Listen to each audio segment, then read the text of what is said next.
Raise your hand if you bought a classic white button-up shirt when the internet was obsessed with it and made you check it off a capsule wardrobe list, or told you it was a universal essential that everybody must have in their closet, but you've never actually worn it, or you wear it and you don't like it. Anyone?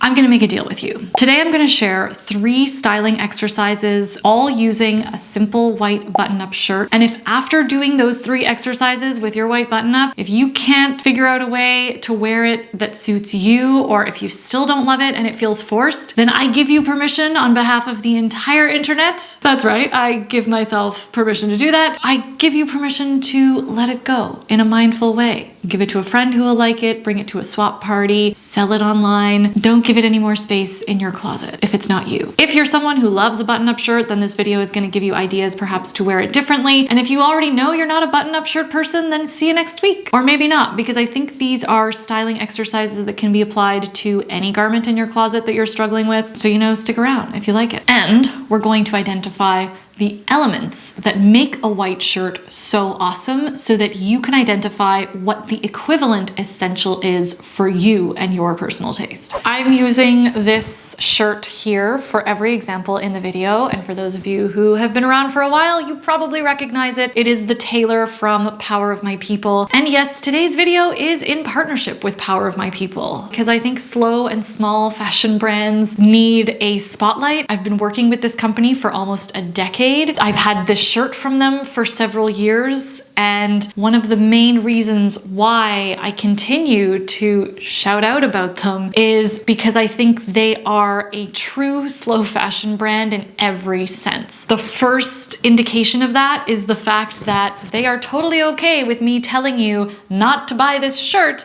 if it's not for you, which to me tells me that they are secure and authentic in their mission to provide tailored, quality-made separates for the clientele who they know will keep it and wear it for a long time. They don't try to be everything to everyone. They don't try to follow whatever the latest aesthetic is that TikTok is going crazy about. They stick to what they know. And this doesn't mean that you have to be a minimalist. This doesn't mean that you have to be into normcore. They literally just want you to wear and love your shirts for a long time, because that's what they're producing. They're producing a shirt that can be worn for years and years. This shirt in particular, the fabric comes from Egypt, milled in Portugal. It has a really good hand feel and weight. It's not sheer and it holds its shape, which I love. But the reason why I've got it with me here in Milan is because it's a really good all-season piece. So I knew I'd be able to wear it during the winter months, and I know I'm going to be able to keep it as part of my core travel capsule as I head into the warmer months and travel further down south in Italy. If you're still in a colder climate, however, they just brought back the Heroine, which is a beautiful flannel, and I find this is a really good piece. It was actually the first piece they ever sent me, and it's good if you live in a cold climate but you love the look and feel of a structured button-up shirt. So it's this beautiful, soft flannel. So as always, I've got a discount code for you. I'll leave it in the description box below. But again, if button-up shirts aren't your jam, then don't get one, okay? Or see what you can do in your closet before jumping onto these, because they do have a higher price point. So it's definitely a purchase that you want to be considered and intentional. So let's get into these exercises and have some fun styling it. I told you that we would go over the elements of a button-up that make it such a classic and versatile piece so that you can translate that over to your own style in case you've tried button-ups or they just really don't appeal to you. There's a reason why this kind of shirt ends up on a lot of lists and as a classic piece, but we're gonna break it down into the elements of style. This is a concept that I use often. I've got a whole course about it if you wanna dive deeper, but essentially elements of style is breaking up a garment or an outfit or a mood board into 3 main categories. And the first is the overall vibe, the energy of the piece. The vibe or the energy of a button-up shirt to me is polished, it's classic, it's tailored, but it's also incredibly versatile, right? You can dress it up and you can dress it a little bit down. The second big category of elements is shape and proportion. If we're looking at the shape and silhouette of a button-up, it's got structure, it's got sharpness, and that's what informs that polished and and classic vibe. So maybe you're not someone who likes all of that structure and those clean, harsh lines up around your face. Maybe you prefer structure in a handbag. Maybe that's your essential. Maybe the structure that you prefer and gravitate towards is a blazer or a jacket of some sort. Or maybe it's a safari shirt instead of a classic button-up. The third element is any of the styling. How versatile is it? What are the details? How is it being styled? So this is a little bit more ambiguous, but ultimately this is a very blank canvas kind of item. It's got buttons all the way up and down the front, which means we can use it as a layering item or a standalone piece. But again, this could be a cardigan, right? If you're someone who wants something a little bit softer but wants that versatility piece, maybe a button-up cardigan or maybe a silk blouse is more your thing. Yes, those two don't have the structure. Maybe they're a little less versatile in the styling, but you can still get a lot of the properties that come from a button-up shirt in a piece with a softer silhouette. So now that we've broken down the properties of a button-up shirt, hopefully it's given you some ideas of items that are similar, but that have a different property in terms of the vibe, in terms of the shape and the structure, and in terms of the actual styling and the use of it. Before getting into those exercises, I would look in your closet and see if there are pieces with those elements and those properties that aren't button-up shirts. See what you've got in your closet that check off those properties already. I'll wait. I'll still be here drinking my tea.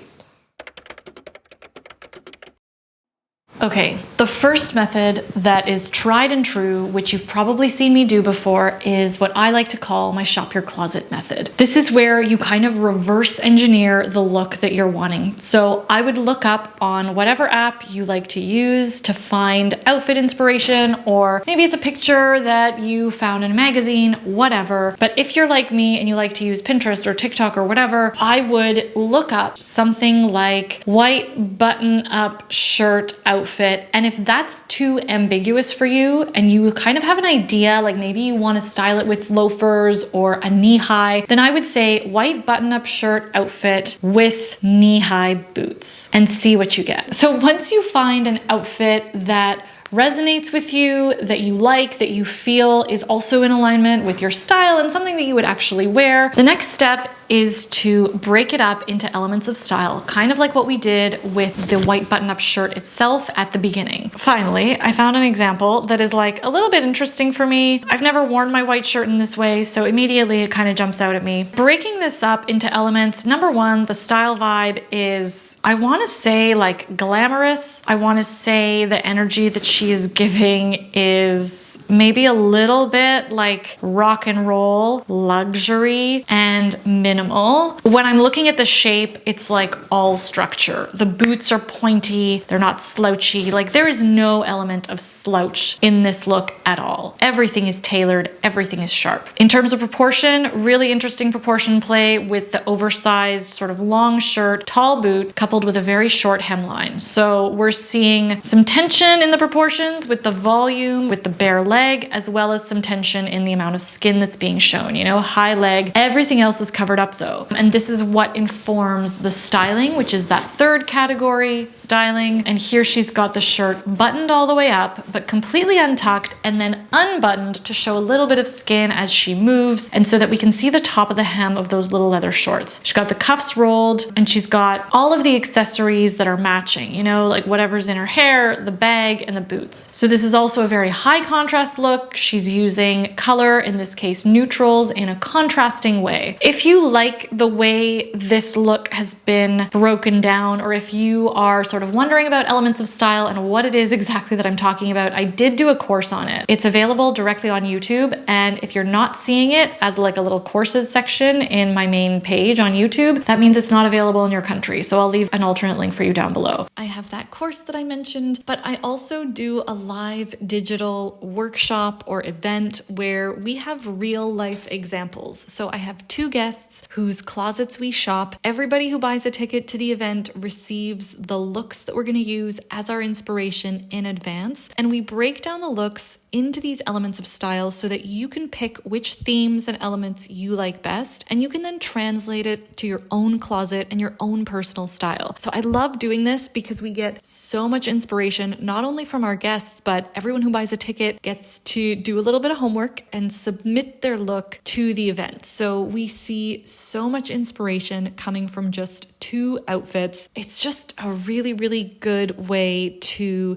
give yourself the time to shop your closet and rediscover what you already have and get creative with it. So it is $39 US. It's coming up on February 22nd from 1 to 3 p.m. EST. I would love to have you there. I'll leave all of the details for that in the description box below as well.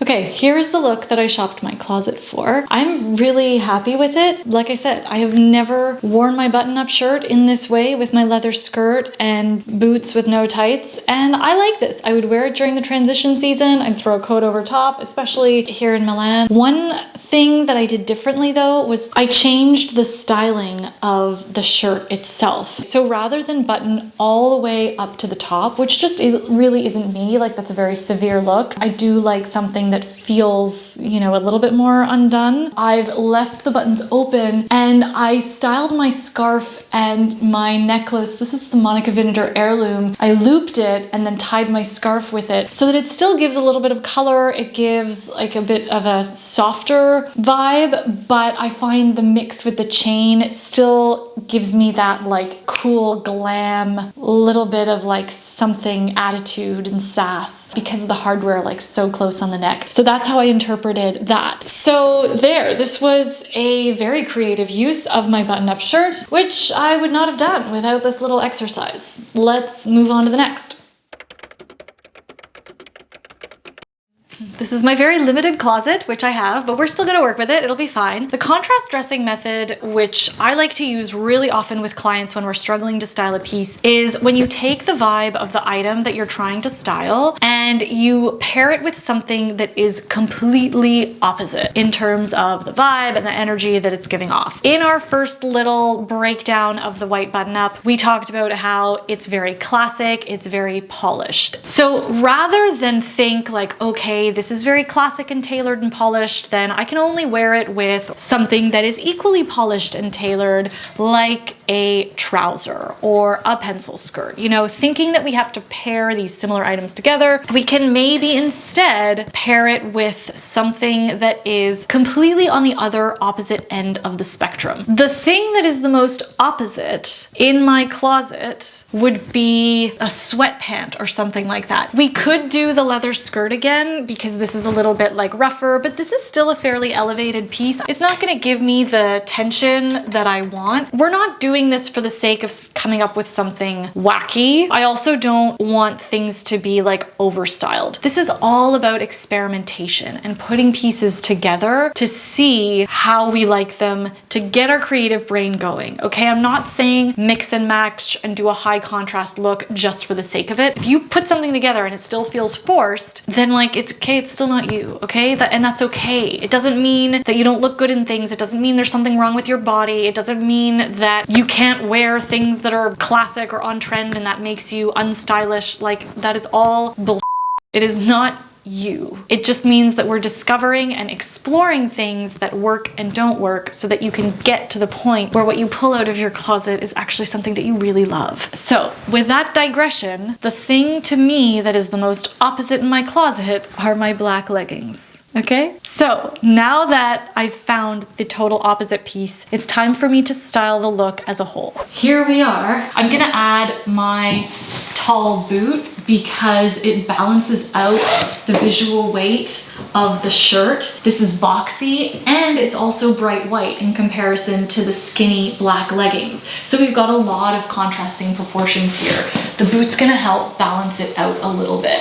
I also like how there's some volume here, again, so it doesn't make me feel so exposed in the legs. This is definitely something I can see myself wearing, and this is a good example of using contrast dressing in a realistic way. I would love to have paired this with my floofy purple skirt, and I've done that before in the past when I'm wearing this shirt to an event. You know, like it makes me think of Sharon Stone at the '98 Oscars. You know, she revolutionized the way we see the classic white button down, but like we're not all going to the Oscars on a random weekday, right? So this is an outfit that I'm feeling really good in. I like this length, I'm comfortable in it. I like my legs, I like my bum, but also I am going to wear this in a context where either I'm gonna get to my location and I'm gonna like stay sitting, I'm not gonna feel super exposed, but also it's still winter, so I know I'm gonna get to cover this up with a nice long big jacket, and ultimately that's the outfit. I'm probably gonna just wear this to run out, buy some flowers, maybe take myself for an aperitivo, or for example, this is a really good look where if I knew I was like going to a museum or something like that, where I wouldn't take my coat off, that could be really cool too. But let me go get my coat. I like how the crisp shirt looks under the coat. Both of these things feel really polished and good. I get the warmth. I get some really nice like big volumey proportions with something that feels sleek underneath, but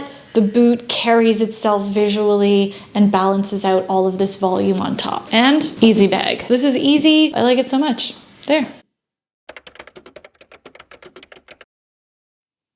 The third and final exercise is to change the way we see the functionality of the piece. We ask ourselves the question, how can this be worn outside of the traditional button-up way? Let me show you. This could look like wearing it as a wrap top. It's a little bit more feminine, a little bit more playful, and really changes the silhouette from something tailored and boxy to something more romantic and waist-defining. Maybe we go one step further and turn it into a little crop for summer with a really deep V. Something very, very sexy. We pair this with something high-waisted and wide legs so that we have a nice amount of skin showing, an amount of sexiness that at least I feel comfortable with, but you know, you could style this however way you want. The point is that all of a sudden, this no longer feels polished or, you know, authoritative or that kind of clean, structured, tailored that we look at. It all of a sudden feels sexy and romantic and very summery. Maybe it's wearing it backwards.